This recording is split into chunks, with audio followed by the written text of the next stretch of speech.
শয়তানের ওয়াসওয়াসায় পড়ে করছি গো, আপনি মাফ করে দেন। চোখের পানিগুলো ছেড়ে দিয়া যদি আল্লাহর দরবারে আপনি দরখাস্ত করেন, আমার আল্লাহ বলেন, বান্দারে যৌবনকালে যদি একবার ডাক দেস, আমি 70 বার বান্দা তোর ডাকে জবাব দিই।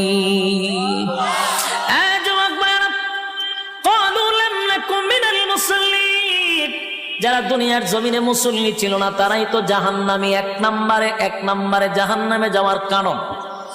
আল্লাহর নবী বলেন, উম্মতেরানি, হাশরের মাঠে যদি হিসাব হয়, আউয়ালু মা ইউহাসাবু বিহিল আবদু ইয়াউমাল কিয়ামাতিস সালাহ, কিয়ামতের ময়দানে সর্বপ্রথম হিসাবটা হবে নামাজের।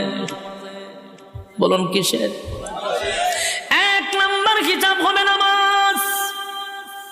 অথচ আমাদের সমাজের মানুষ নামাজটাকে বড় অবহেলা করে, নামাজ পড়ে না, হেলায় আর কেলায়। জিগাইল হুজুর